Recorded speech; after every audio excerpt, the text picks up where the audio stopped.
숨어버려요. 그래서 병원 가는 걸 참 싫어하는 거, 이제 주사에 주자만 들어도 혈관이 나왔다가 그냥 다 들어가지고서 이 피검사하는 거 참 싫어요. 그래서 한 번에 딱 그 피를 뽑아내면은 성공이다. 그런데 그 할 때마다 기도합니다. 한 번에 뽑게 해달라고. 여기 찌글로 저기 찔러가지고 안 된 사람도 있잖아요. 근데 한 번에 탁 뽑은 사람들은 참 대단히 참 실력이 있다. 그러면서 칭찬을 더 해주는데 참 주사 말만 들으면 힘들어요.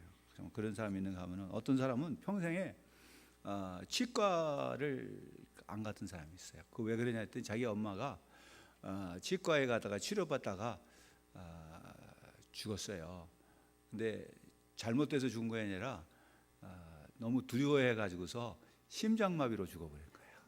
그러니까 이 사람 이제 아들이 이제 그런 거 있으니까 그렇게 아파도 참고 하다가 이제는 더 이상 못 참게 되니까 이제 할 수 없이 치과를 갔어요. 갔는데 이 사람도 치료받다가 심장마비로 죽어버렸답니다.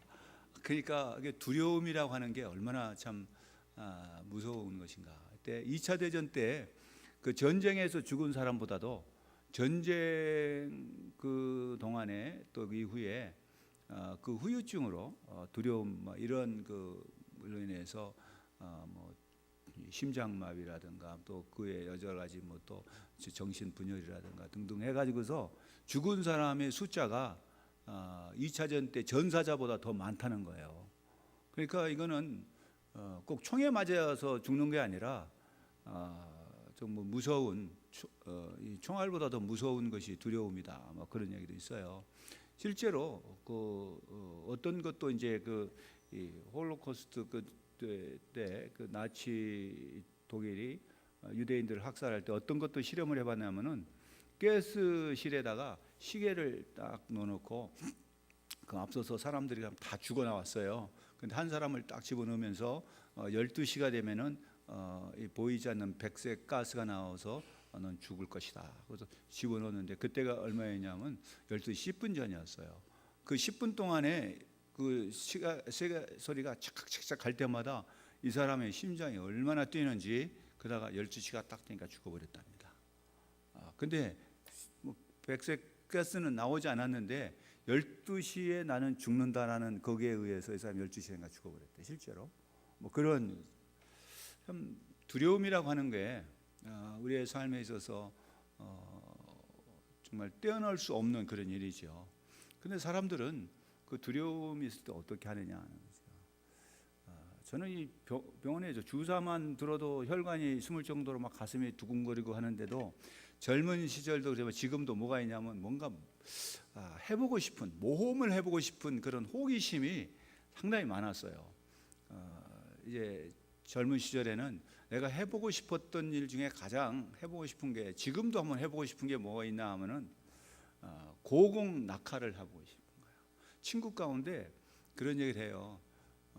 자기가 이 공수부대 출신인데 스카이 다이빙이라고 그러잖아요. 해발 뭐 3,000m, 5,000m 막 이런 데서 뛰어내려 가지고서 그 새처럼 날아가는 그런 이야기를 할 때 보면 굉장히 재밌어요. 그래서 나도 듣는 순간에 막 나도 한번 해보고 싶다. 막 그래서 야 저거 한번 해봐야지. 그래서 공수부대를 이제 자원해서 했는데 못 갔다고. 그 뒤에 지금도 두고두고 좀 안타까운 것 중에 하늘 쳐다볼 때 저기서 한번 뛰어내리고 싶은 막 그런 생각이 드는. 그래서 분당에 율동공원 있잖아요. 거기에 가면 뭐가 있냐면은 번지 점프하는 게 있어요. 그래서 가서 내가 한번 고공 낙하는 못했지만 번지 점프라도 한번 해봐야겠다고 가서 신청을 했더니 나이가 몇이냐 그래서 안 된대. 그리고 뭐 이게 나이도 안 되고 그렇게 그 몸무게가 또 나가고 하면은 안 되는 조건이 많이 걸리더라고요. 그래서 괜찮다고, 나는 내가 한번 평소에 꼭 해보고 싶은 거였더니 안 됩니다. 지금도 어디 가다 보면 번지 점프인데 가면은 한번 꼭 해보고 싶어요. 주사 말만 들어도 가슴이 막 두근두근 거리지만은 그건 한번 해보고 싶은 그게 있어요. 참 어떻게 보면은 그런 그 모험을 하고 싶어하는 것도 없잖아요. 그 높은 아파트 같은데 올라가서도 보면은 저기서 한번 뛰어내려보고 싶다. 막 그런 거 들으니까 그 얘기했더니 아내가 당신 치매 걸리면 높은 데 올라가지 마라. 예, 그런 얘기도 해요. 그러니까 뭔가 사람들은 두려움과 함께 이게 공존하고 있는 거예요. 그걸 뭔가 이기고 싶어하는, 이것을 갖다가 내가 한번 극복해 보고 싶어하는 그런 것도 있는데, 사람들에 따라서는 이게 상당히 심각한, 시험 때만 되면은 배탈 나는 사람이 있어요. 시험이 있으면은 평소에 잘하던 것도 생각이 안 난다든가, 제 아내 같은 경우가 그런 건데, 시험 보기 전에는 공부 잘해요. 뭐 잘 알고. 근데 시험만 딱 있다 그러면 시험 때만 되면은 뭐 배가 아프다든가 뭐 그런 사람도 있어요. 줄리아드에 그 노래하는 선교단이 있는데, 거기 그 나와서 하는 자매가 간증을 하는데, 이름이 당선이에요. 성은 송씨고, 근데 이 송당선이에요, 이름이. 그래서 왜 그게 지었냐 했더니 자기 아버지가 국회의원인데, 국회의원에 당선된 것을 기념해서 이름을 당선이라 지었대요. 근데 그 친구 나와서 간증을 하는데, 콩쿠르에 나가면은 그 평소에 잘했는데 자기가 떨어진대. 근데 자기보다 못한 애들은 입상을 하는데 자기는 떨어지는 이유가 뭔가, 콩쿠르가 있다가 하면 연습할 때는 참 하나도 실수 없이 잘하는데, 콩쿠르만 나가면은 그때부터 시장 그 앞에 누구 막 배탈이 난다든가 뭐 굉장히 두려워가지고 그걸 이기지 못해서 실수를 해서 떨어진다, 그 말이에요. 그런데 그걸 어떻게 이겼냐 했더니, 자기가 이제 그 긴 얘기를 짧게 얘기하면은, 예수님을 믿고 나서 그 두려움이 사라졌다, 그런 간증을 제가 지금까지도 기억을 하고 있습니다. 오늘 저는 이 본문의 내용은 이제 악한 농부에 관한 그 비유를 가지고 예수님께서 말씀을 하고 있지만, 그런데 저는 오늘 이 12절에 있는 말씀을 통해서 두려움이라는 주제를 가지고 말씀을 드리려고 해요. 우리 12절을 한번 같이 읽어보겠습니다. 오늘 읽었던 12장 12절, 그들이 예수의 이 비유가 자기들을 가리켜 말씀하신 줄을 알고 잡고자 하되 무리를 두려워하여 예수를 두고 가니라. 네, 여기서 두려워했다는 말이 있는데, 이 사람들은 누구냐 하면은 바로 그 당시에 사회적으로 종교적으로 지도자였던 그런 바리새인들과 사두개인 혹은 이제 그런 뭐 제사장들, 그런 그 지도자들이었어요. 근데 그들이 예수님의 말씀을 듣고 그것이 자기들에 관한 것인 것을 알았다 그러죠. 알았는데 그 반응은 전혀 달랐어요. 그런데 이 사람들이 무리를 두려워해서 예수를 두고 갔다, 그런 말이 나오는데, 11장을 보면 어떤 내용이냐면은 예수님께서 예루살렘에 들어가셔서 성전을 정화하는 그런 일이 있었어요. 그럴 때 예수님께서 뭐라고 그 말씀하셨냐면, 그 사람들을 향해서 11장 17절을 보면은 밑에 그 하반절을 보면은 너희는 강도의 소굴을 만들었도다, 그렇게 얘기합니다. 그런데 11장에서는 그 하나님의 그 성전을 강도의 소굴로 표현을 했는가 하면은, 이 12장에서는 이 비유를 통해서 이제 강도로 그들을 표현하고 있어요. 11장에서는 당시에 그런 그 지도자들이 했던 일이 강도의 소굴로 만든 성전을 하나님의 성전으로서의 그 역할 기능을 하는 게 아니라 오히려 강도의 소굴로 만들었다고 하면서 그들이 한 일에 대해서 이제 강하게 지적을 했는가 하면은, 12장에서 오늘 이 비유를 통해서는 그들의 모습이 강도와 같다고 하는 것으로 이렇게 말씀을 하고 있어요. 근데 그런 걸 했지만은 11장에서도 보면 11장 32절을 보세요. 32절을 보시면은 그들이 질문을 해서 예수님이 답변을 하니까 그 32절에 11장 32절에 그러면 사람으로부터라 할까 하였으나 모든 사람이 요한을 참 선지자로 여김으로 그들이 백성을 두려워하는지라 그랬어요.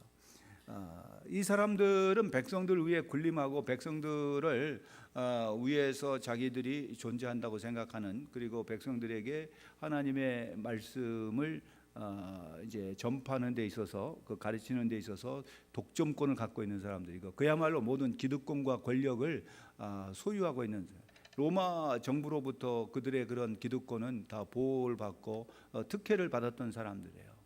그래서 이제 사람들이 이제 그들을 지나가면 뭐 존경을 표시하고 했는데 예수님께서 지금 이 비유를 말씀하고 있는 그때는 예수님이 십자가에 이제 달리셔서 돌아가시기 전 그 한 주간 동안에 있었던 일로서 예수님이 유월절을 지키기 위해서 예루살렘에 들어가셔서 있었던 일들을 지금 기록하고 있는 거예요. 근데 여기서 예수님께서는 그의 그 하나의 그 독특한 교육 방법으로 비유를 들어서 말씀을 했어요. 근데 이 비유를 들어가서 말씀한 거는 그 당시에 이 비유는 사람들이 잘 알고 있는 내용들이었어요. 비유가 없는 뭐 이솝 우화 같은 이야기가 아니고 그 당시 사람들이 이 이야기를 하면은 누구에 관한 거다 하는 거 어떤 이야기인 거라 알 수 있었던 그런 이야기입니다. 근데 오늘 이 이야기 가운데는 어떤 것을 말씀하시냐면은 어떤 사람이 이제 포도원 주인 하나님이죠. 이제 포도원을 만들었어요. 이제 포도원을 만들었는데 그것이 뭐냐면 이스라엘입니다. 그리고서는 그 포도원을 이제 농부들 소작인들에게 맡겼어요. 그 소작인들이 그 당시에 지도자들이에요. 그들에게 맡겼단 말이죠. 그리고 그 이제 그 소작에 대한 이제 그 세를 받기 위해서 그의 종들 선지자들을 보냈는데 그들을 때리고 박해하고 막 그랬. 그리고 나서는 이제 마지막으로 그의 아들인 마지막 그 상속자인 예수 그리스도를 보냈는데 그들이 생각하기를 이 사람은 상속자니까 이 상속자만 없애버리면은 우리가 그거를 차지할 수 있다, 우리 것이 된다 하는 생각으로 그 아들마저 죽였다는 거죠. 근데 이 이야기가 지어낸 얘기가 아니라 실제 당시에 사람들이 잘 알고 있었던 내용이라는 거죠. 우리가 이제 소위 이제 탕자의 비유라고는 집을 나간 그 아들의 이야기 같은 것도 실제로 그 당시 사람들이 있었던 거고 5달란트, 2달란트, 1달란트 그 5달란트의 비유에 관한 것도 그것이 그 헤롯 대왕이 로마에 가서 그 왕권을 사가지고 오는 그러한 내용들에 관한 걸 다 한 거예요. 그래서 예수님께서 하셨던 그 비유는 사람들이 모르는 어떤 지어낸 우화 같은 얘기가 아니라는 것이죠. 그래서 이걸 통해서 뭐를 말씀하려고 하냐면은 그 핵심은 당시의 그 지도자들의 탐욕적이고 무책임한 그러한 행동과 그들의 삶의 모습을 아주 예수님께서 맹렬히 비난하고 있는 겁니다. 그래서 그들이 그로부터 변화를 받아서 새롭게 정말 그야말로 하나님께서 그들을 세우신 그 뜻이 무엇인지를 알고 그대로 좀 행할 것을 요구하고 있는 그러한 선지자적인 외침이었어요. 그런데도 불구하고 그 결과는 전혀 그런 쪽으로 가지 않고 오히려 그 일 이후에 예수님을 더욱더 괴롭히고 어떻게 하든지 잡아서 십자가에 못 박히려고 하는 그런 일을 했다고 하는 거죠. 그래서 그 결과적으로 13절을 보니까 그들이 뭘 했냐면은 그들이 예수의 말씀을 책잡으려 하여 그랬잖아요.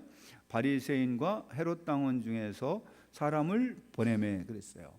그러니까 책잡으려고 했다. 이 말은 어떻든지 간에 흠을 뜯어내 뭔가 빈틈이 있으면 그 빈틈을 노려서 잡고자 했다는 거죠. 책 잡는단 말의 뜻은 사냥꾼이 이제 그 어떤 자기가 노리는 어떤 짐승을 쫓아다니고 그러다가 결정적인 순간에 화살을 쏜다든가 뭔가 몰아가지고서 그 동물을 잡는 그런 모습을 가리켜서 책 잡는다 그랬어요. 그러니까 예수님이 어떤 그 뭔가 빈틈만 있으면 그걸 잡으려고 사람들을 보냈다. 이 일 이후에도 이 사람들이 얼마나 집요하게 그들의 그러한 것을 버리지 않았는가.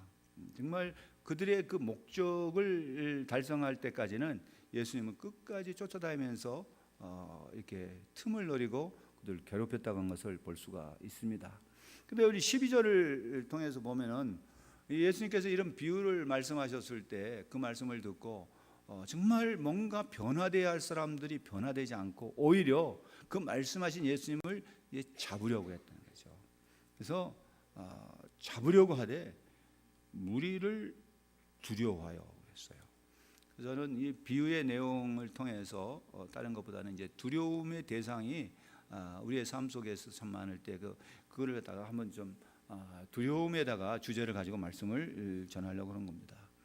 정말 이 사람들이 두려워할 사람들은 그 무리가 아니라 그야말로 그 말씀하신 예수님을 두려워해야 되는데 그들은 예수님을 두려워하지 않았다는 거죠. 하나님 말씀을 전했고 복음을 전했던 스데반의 경우도 그 말씀을 들었던 사람들이 그 말 듣고 정말 회개의 역사를 나타난 게 아니라 이를 갈면서 돌을 던져서 스데반을 죽게 했잖아요. 그런가 하면은 베드로가 성령의 충만을 받아서 나가서 하나님의 말씀을 전하고 복음을 전파했을 때 그 말씀을 들었던 사람들 가운데는 회개 역사가 났어요. 형제들 우리가 어찌할까 하면서 그들이 회개하여 예수 이름으로 세례를 받았다는 것이 사도행전 2장에 나타나고 있어요. 상반된 그러한 모습으로 보여주고 있는데 어떤 사람들은 그 말씀을 듣고 회개를 하는가 하면 어떤 사람은 그 말 듣고 이를 갈면서 오히려 그 말씀을 해준 사람들을 복음을 전한 사람을 갖다가 이렇게 죽게 하는 그런 일을 본다는 거죠. 근데 왜 그러냐? 그게 바로 두려움 때문에 그런 거예요. 어떤 걸 자기들이 놓쳐버릴까? 자기들이 가지고 있었던 그동안에 쌓아 올렸던 기득권과 그들의 그 모든 권력이나 이런 것들을 갖다가 놓치고 싶지 않은 거죠. 놓치고 나서의 그 다음에 어떤 상실감, 그런 다음에 그들의 모습, 실추된 그들의 그 어떤 명예, 이런 것들을 생각하면은 사람들이 그 놓치고 싶지 않아요. 사람들이 어떤 자리에 오르게 되면은 거기서 얻어지는 영광 때문에라도 그렇지만은 그 영광의 맛을 본 사람들은 그걸 놓치고 싶지 않은 거예요. 그래서 때로 종종 보면은 이 정권이 바뀌어진다든가 뭐 할 때 보면은 이게 교수들 가운데 이 정부에 등용돼서 우선 장관 자리로 간다든가 뭐 하는 사람들이 나오잖아요. 그런 사람들은 다시 학교로 돌아와서 학문의 세계에 전념하기가 쉽지 않아요. 한번 그런 그 경험을 한 사람들은 그걸 마치 마약과 같다는 거죠. 그래서 권력이라든가 이런 것들은 한번 맛을 보면은 그걸 놓고 싶지 않은 거죠. 이 사람도 마찬가지죠. 그걸 놓칠까 봐서 두려운 거예요. 그러니까 누굴 두려워하냐? 백성들을 두려워했다. 예수님을 두려워한 게 아니에요. 그 백성들의 그 예수님의 말씀을 듣고 사람들의 마음이 그들에게 향했던 마음이 예수님께로 향하게 되니까. 그런데 그 예수를 잡아가면은 소요가 일어날 수 있잖아요. 그 가운데는 예수님을 만나가지고서 새로운 삶을 살았던 사람도 있을 것이고 또 갈릴리로부터 많은 사람들이 예수님의 그 어떤 사역을 통해서 영향을 받고 또 명성을 또 익히 알고 있었던 사람들, 그들이 유월절을 지키기 위해서 지금 예루살렘 몰려들었어요.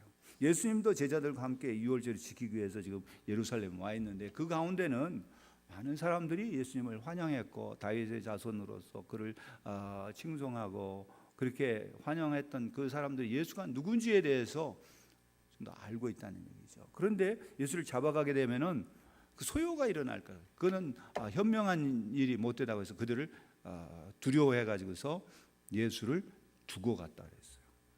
정말 그들이 두고 가야 할 것은 예수가 아니라 자기들의 그런 그 욕심, 자기들의 어떤 그 지금까지 가져왔었던 어떤 그런 권력, 어떤 기득권 이런 것들을 다 내려놓을 판인데 그걸 내려놓지 못했다는 거죠. 사람들의 그 욕심이라고 하는 것은 어디서부터 시작이 되냐면 이 두려움에서부터 시작이 돼요. 뭔가 상실해 잃어버릴까 하는 그 두려움이 있어서 사람들 그걸 놓지 못하는 거죠. 근데 이런 마음에 우리가 이 사람의 그 마음 속에 있는 그 두려움의 종류를 예일대학교 어느 교수가 7가지로 분류를 했습니다. 첫 번째는 우리의 그 마음에는 실패에 대한 두려움이 있다는 거죠. 사람들이 무슨 일을 할 때 실패에 대한 두려움은 걱정으로 이어집니다. 두려움이 있으면 그 다음부터 걱정하게 되고 걱정은 그 다음에 어떤 행동하는데 굉장히 영향을 줍니다. 근데 그건 또 뭐냐? 이성에 대한 두려움이 있어요. 세 번째는 자기 약점이 드러날까 하는 두려움이 있어요. 그래서 자꾸만 숨기고 싶어하고, 그렇기 때문에 사람들은 자기의 어떤 강한 것을 내보이고 싶어하는 거죠. 또 다른 사람에 대한 믿을 수 없다는 것, 그 불안한 것이 있어요. 그다음에 자기가 어떤 생각을 할 때 지금 내가 뭔가 잘못 생각하고 있는 거 아닐까 하는 그런 두려움이 있고, 또 누구하고 이야기를 할 때 내가 말에 실수를 하지 않을까 하는 두려움이 있어요. 특별히 이제 설교자들 가운데 이러한 것이 굉장히 강합니다. 설교를 할 때 하기 전에 그런 것들이 많이, 그 두려움들이 있어요. 설교를 몇십 년 하고 뭐 수백 번 수천 번을 하더라도 강단에 서는 것이 굉장히 두려워요. 강의를 할 때는 그렇게 두렵지 않습니다. 강의를 할 때는 막 재미가 있고 막 할 수 있는데, 강단에서 하나님의 말씀을 전한다고 했을 때는 보이지 않는 큰 중압감과 두려움이 있어요. 이거 내가 하다가 실수하면 어떨까? 말 실수할 수도 있을 텐데, 무슨 말을 할 때 잘못 전달될 수 있는데, 내가 말한 걸 갖다가 잘못 오해할 수 있을 텐데, 그런 두려움이 있습니다. 그리고 7번째는 홀로 있는 것에 대한 두려움이 있어요. 네, 그래서 좀 아이들 가운데, 자라난 아이들 가운데서 그런 아이들도 있어요. 네, 혼자 있는 걸 두려워하는 애들이 있어요.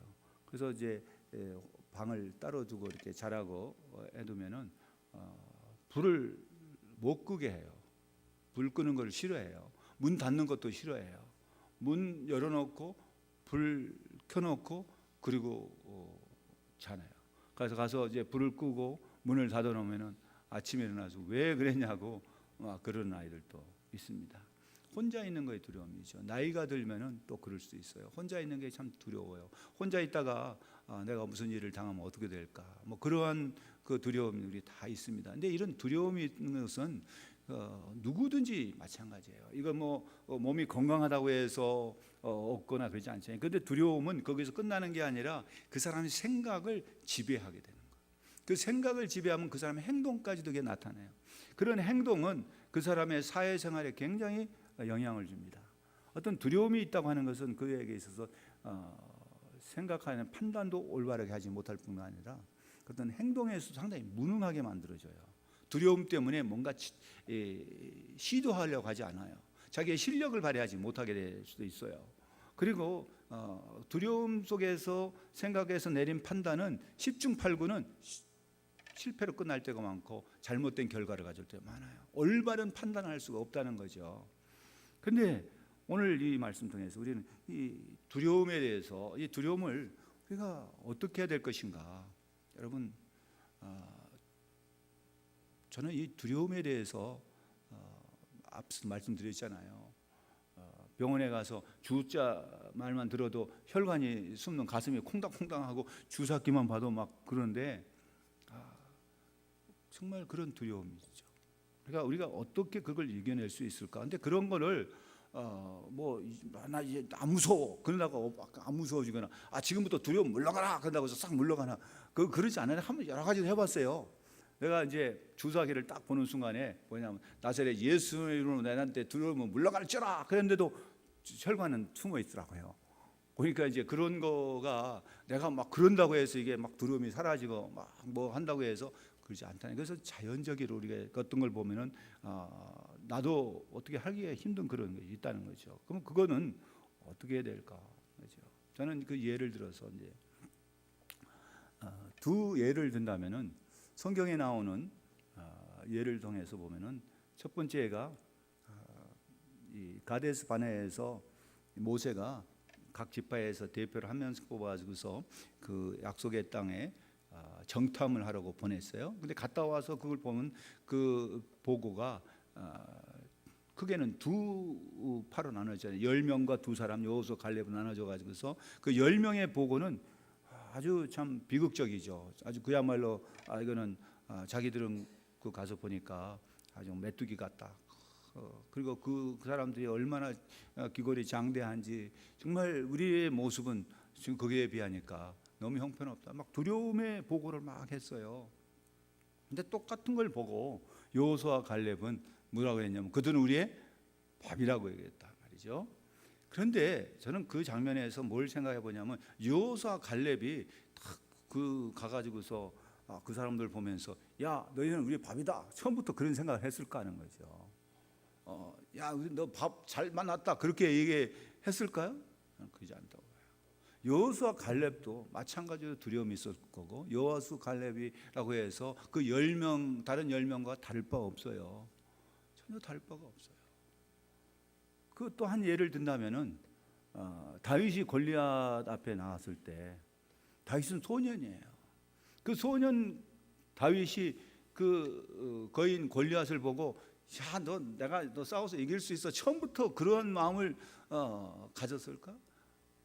그 사람들이, 사울과 그 군사들이 그 골리앗을 보고 얼마나 지금 두려워하고 있습니까? 다윗이라고 해서 그 골리앗을 보고 하나도 두려움이 없다. 성경은 그렇게 표현하고 있지 않아요. 여러분, 다윗도 그 골리앗을 보고 두려움이 없었을 거예요. 다윗이 그 두려움을 어떻게 이제 막 표현을 했냐?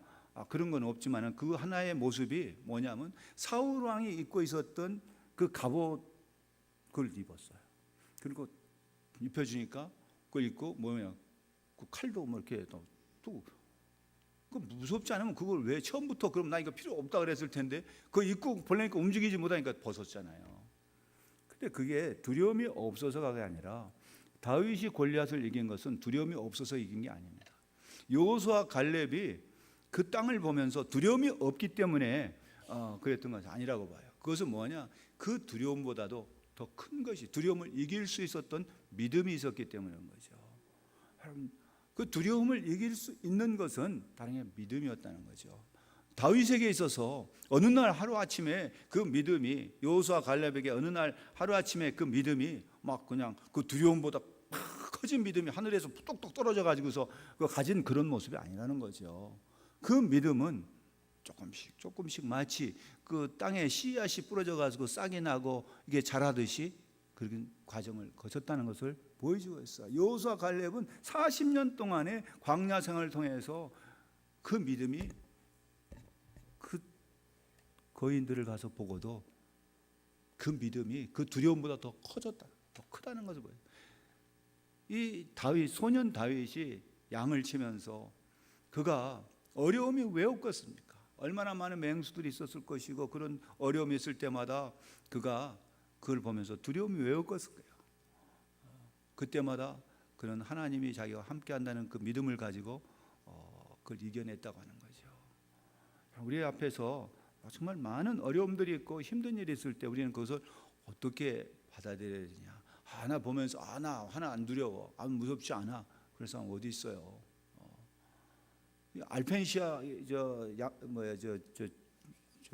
강원도에 동계 올림픽 하는 알펜시아가 가보면요, 스키 점프대가 있어요.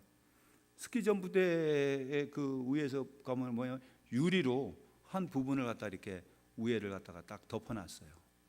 근데 그 위에서 보면 밑에가 쭉 보여요. 근데 그걸 건너가야 되거든, 지나가야 되는데, 여러 사람들이 우리 교역자들 수련할 때 한번 갔어요. 그냥 그거 보면서 걸어가 보라 했어, 거리로. 그게 불과 한 발짝 그거만 뛰면 갈 수 있어요. 근데 그걸 보면서는 그 유리인데 그걸 밟기가 두려워하는 사람이 있어요. 그런, 예를 들어서 박영폭포가, 저는 안 가봤지만은 그 얘기 그러더라고요. 박영폭포라는 데가 요 사이하고 사이가 있는데, 여기서 뛰어서 점프하면 애들도 뛰어 넘어갈 수 있대요. 그 거리가 절벽인데, 저기서 뛰어면 점프하면 뛰어넘는데 그걸 못 뛰어 넘어간대. 보면은 밑에가 그냥 낭떠러지니까 그걸 보고는 못 뛰어내는 거야. 사람들의 두려움은 그들의 행동에 있어서 어떤 걸 갖다 굉장히 제한시켜버려요. 근데 그걸 이길 수 있는 게 뭐냐면은, 그 두려움이 어느 날 갑자기 싹 사라진 것이 아니라, 그동안에 많은 어려움을 통해서 하나님이 나와 함께 한다는 믿음이 있는 사람은 그 두려움을 보는 게 아니라 그 두려움을 건너뛸 수 있는 믿음을 가지고 하나님의 도우심을 보는 거예요. 근데 이 사람들은 지금 12절에서 보면 뭐냐?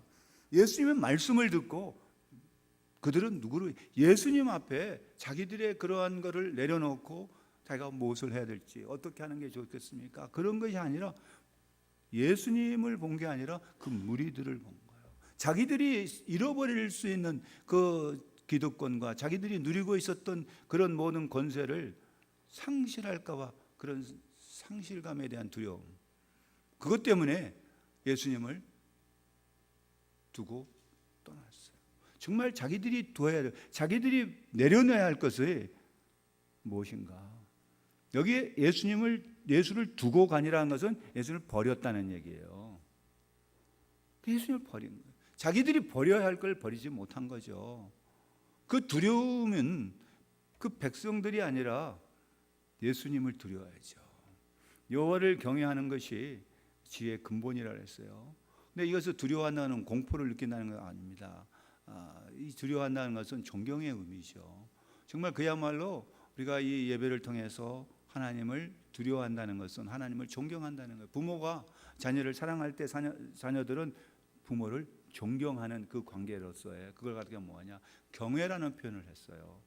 그러니까 하나님을 경외하는 것이, 그에 따르면 쉽게 얘기하면 두려워한다는 표현인데, 경외라는 것은 다른 말로 표현하면 예배한다는 거죠. 그래서 우리가 하나님 앞에 예배하는 자가 예배를 통해서 하나님의 하나님의 은혜를 사모하는 그 마음, 그게 곧 뭐냐, 두려움을 이길 수 있는 거라는 거죠.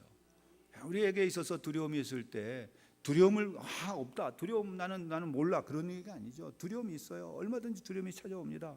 그럴 때 우리가 무엇을 해야 되느냐, 어떻게 해야 되냐 하는 것을 우리가 잘 가르쳐 주고 있는데요. 영국의 한 제독이 자기 가족과 함께 항해를 하는데 가다가 큰 풍랑을 만났어요. 그 승객들과 모든 자기의 그 가족들이 다 두려움에 떨고 있는데 이 제독은 전혀 두려워하지 않는 거예요. 그리고 안심을 시켰어요. 그가 얼마 지나서 이제 풍랑이 잠잠해지니까 그 아내가 물어봤어요. 여보, 당신은 말이야 이렇게 풍랑이 많이 치고 이렇게 위험한데 배가 파손해서 다 죽을 수도 있는데 왜 이렇게 안심했냐고, 두려워하지 않냐고. 그랬더니 왜 난들 두려움이 없겠냐고. 내가 배를 그렇게 많이 타고 많은 풍랑을, 그때마다 나한테는 두려움이 있었는데 그 두려움을 이길 수 있었던 것은 무엇이었을까 하면서 장군이 자기가 가지고 있는 칼을 빼가지고 부인의 목에다 딱 대면서, 여보 두렵지 않아? 그러니까 부인이 있다가 당신의 손에 들려있는 칼을 내가 왜 두려워하겠어? 당신이 나를 사랑하는데 사랑하는 사람의 손에 들려있는 칼을 내가 왜 두려워할까? 그게 바로 그거야. 하나님 우리를 사랑하는데 하나님의 손에 붙들려 있는 우리가 그걸 두려워하지 않지. 우리가 어떤 일을 당할 때 그걸 어떻게 보느냐가 참 중요합니다. 저는 이제 바다에 가서 큰 파도를 보는 걸 참 좋아해요. 저도 해보고 싶은 것 중에 또 하나가 그 파도 타는 걸 해보고 싶은 거예요. 참 해보고 싶은 것도 많죠. 근데 파도가, 큰 파도가 치면은 가면 보니까 그거를 구경하는 사람이 있어요. 근데 어떤 사람은 바다에 있다가 나오는 사람도 있어, 파도가 치면. 그런데 파도가, 큰 파도가 오면 그걸 향해서 가는 사람도 있더라고요. 그 서핑 보드를 타고 가는데 어떤 사람은 파도가 와가지고 덮치면 그냥 한바탕 막 떼굴떼굴 굴고 뭐하고 그냥 서핑 보드처럼 날아가고 해도 그 다음에 또 가 계속. 근데 어떤 사람은 그 높은 파도를 타고 그 파도를 넘어가는 사람도 있고 파도를 즐기는 사람도 있어요. 그거 보니까 참 재밌더라고요. 그래서 내가 그 사진을 찍으면서 그 사람 나오길래 한번 물어봤어요. 그 파도가 무섭지 않냐고 그랬더니 저보다 더 큰 파도가 왔으면 좋겠대, 자기는. 그 파도를 타고 넘어갔을 때 그 기분이라는 것은 이루 말할 수 없다면서 자기들은 그 높은 파도가, 그래서 오히려 그 해안에 무슨 높은 파도가 있으니까 접근 금지하는 그런 데만 찾아다니잖아요, 이 사람들은. 왜냐? 그 파도를 두려워하면 결코 할 수가 없잖아요. 그걸 타면서 그거를 즐기는 모습들. 그러면서 얼마나 타야지 이렇게 되냐 그랬어요. 얼마나 그거 타면 그렇게 탈 수 있냐 그랬더니 자기들도 얼마나 많은 실패를 했겠어요. 얼마나 많은 어려움을 당했겠어요. 그거 파도를 탈 때까지는 하루아침에 그렇게 탈 수 있는 게 아니잖아요. 저는 그 말을 듣고 뭐 하면서 그렇구나.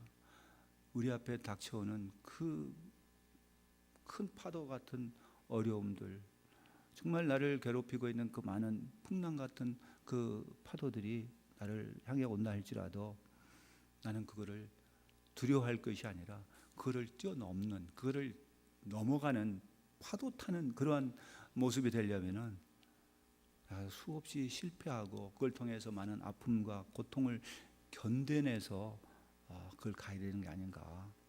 여러분, 우리의 삶 속에서 나를 힘들게 하고 어렵게 하고 나를 정말 이 시간에도 걱정하게 만드는 그런 두려움의 대상이 있을 겁니다. 내가 이러다가 혹시 죽는 게 아닐까? 내가 이러다가 혹시 내 인생의 망치 끝나는 게 아닐까?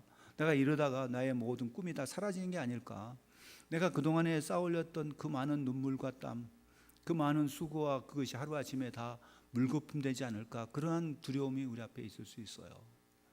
여러분, 우리가 잘 알듯이 아브라함 링컨은 그의 인생이 처음부터 쭉 보면 실패 연속이었어요.